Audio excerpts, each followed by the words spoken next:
Okay, so moving on in Chapter 8, let's look at personality. Chapter 8, Part 3, personality and emotional development. All right, a couple things that we want to look at when we're talking about personality and emotional development is, for one, complexity. Our personality becomes more complex as we age. We develop a sense of self. We develop a sense of how we feel about ourselves. We develop a sense of our own abilities and how we can master things, and the more connections we make out in the world, and the more people we meet and begin to know, we have all these new experiences that are going to help make us who we are. Now, children tend to describe themselves in terms of categories. What's known as the categorical self. Self-definitions talk about, am I a baby? Am I a child? Am I a boy? Am I a girl? In terms of their age, things like that. Self-definitions are the categorical self, are self-definitions that refer to concrete traits, external traits, things that we can see. And so the self-concept starts out pretty basic.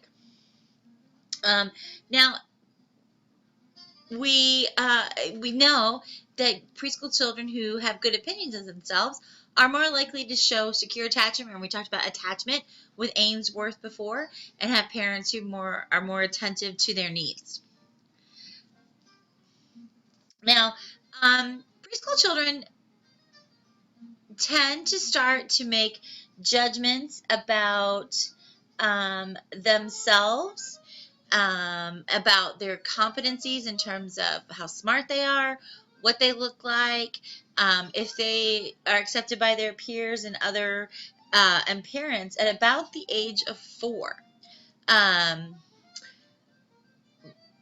But they tend to not distinguish between areas of competence. Like, they're not likely to report being good at school, but not being good at sports. So they might say they're good at doing things or not doing things, not being real particular about what those things are. All right, so they're able to talk about themselves as either in being good or bad at stuff, but again, not in very particular, descriptive, decisive terms. They start to become more self-reliable, self-regulated.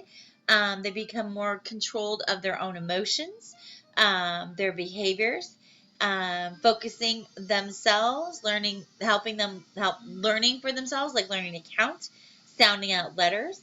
And this indicates the self-regulation, and shows us an increase in cognitive skill, basically a maturation of the brain, and also the practices of their caregivers. Now, one thing that happens, again, as preschoolers get older, they start to get out there in the world and have experiences and dealing with others besides their primary caregivers. And this stage was known, or has been labeled by Erik Erikson, as initiative versus guilt.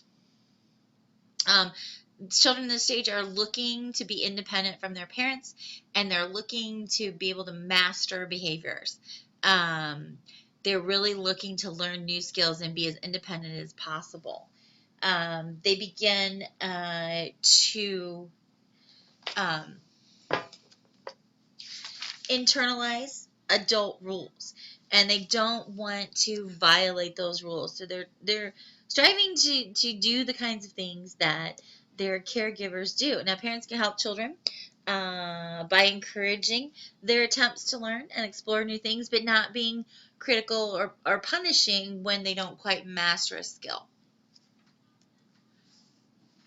Now, something that we need to talk about when it comes to children is fear, the horrors of early childhood.